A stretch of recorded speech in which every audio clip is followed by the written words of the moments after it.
ეს შემოთავაზება წარმოადგენს მხოლოდ და მხოლოდ უცხო სახელმწიფოების შიდა საქმეებში ჩარევას. ევროკავშირის წარმომადგენლებს არ აქვთ უფლება მხარი დაუჭირონ სხვა ქვეყნის ამა თუ იმ პოლიტიკურ დინებებს.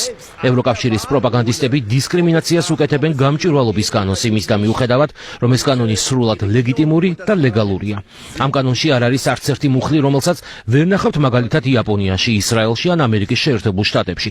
სახელმწიფოს აქვს უფლება იცოდეს, ვინ არის აქტიური მის ტერიტორიაზე. ჩემი წინამორბედი მოსაუბრე ბატონი როთი და სხვა უცხოელი ევროკავშირის აგენტები გამოვიდნენ დემონსტრაციაზე თბილისში და პროპაგანდას ავრცელებდნენ არჩეული მთავრობის და პარლამენტის წინააღმდეგ. ამით მათ აჩვენეს მათი არადემოკრატიული და ინტერვენციონისტული სახე. ამით მათ ხელი შეუწყოს ქვეყნის შიდა დაყოფას და კონფლიქტს, როგორც ირაკლი ქადაგიშვილმა ბრძანა. ადგილი აქვს კოლექტიურ თავდასხმას საქართველოზე, როგორც დამოუკიდებელ სახელმწიფოზე. დასავლეთიდან მოდიან პოლიტიკოსები, რომ დემონსტრანტებს მხარი დაუჭირონ და სიტუაციის რადიკალიზაცია გამოიწვიონ. არ აქვს მნიშვნელობა რა მიზანს ემსახურება ჩარევა.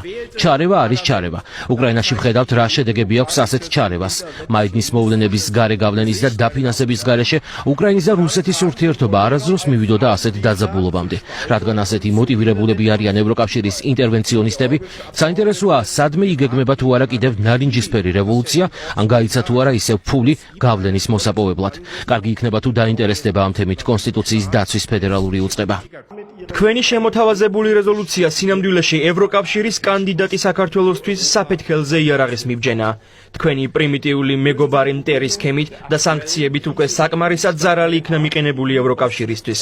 არა რუსეთის, არამედ გერმანიის ეკონომიკა გაანადგურეთ ამით. ქალბატონო ბერბოკ და მმართველო კოალიცია. შეწყვიტეთ საქართველოს შიდა პოლიტიკაში ჩარევა. 2022 წლის 24 თებერვალს რუსეთის მიერ უკრაინაში შეჭრის შემდეგ საქართველოს საკმაოდ მძლავრი წნეხის ქვეშ აღმოჩნდა. ვფიქრობ, რომ გეოგრაფია თუ ესმის ადამიანს მიხვდება, რომ საქართველოს არ უნდა სურდეს რუსეთის ფედერაციასთან დაპირისპირება. მე ვიმყოფებოდი საქართველოში მოვისმინე საქართველოს პარლამენტის თავმჯდომარისგან, თუ რამხელა ზეწოლაა საქართველოზე. საქართველოს ხელისუფლების, ქართული ოცნების ნაბიჯები კი რეაქცია გახლავთ. რაც უფრო დიდია პოლარიზაცია, რაც უფრო მეც ვილაპარაკებთ, აქ რომ აი იმ პარტიის არჩევის შემთხვევაში ეს მოხდება, იმ პარტიის არჩევის შემთხვევაში კი ეს მხოლოდ და მხოლოდ აძლიერებს პოლარიზაციას. იმაზე არავინ საუბრობს, რომ აქ ევროკავშირში ბევრი რამ მყარს. კორუმპირებული მაღალჩინოსნები ეროვნული ინტერესებით ვაჭრობას ეწევიან. ამაზე არავინ საუბრობს. მე ვუსურვებ ქართველებს მშვიდობაში, თავისუფლებით საკუთარი თავის განხორციელებას. ქართველები ხედავენ რა სჭირს გერმანიის ეკონომიკას, როდესაც რუსული ეკონომიკა 4%-ით არის გაზრდილი.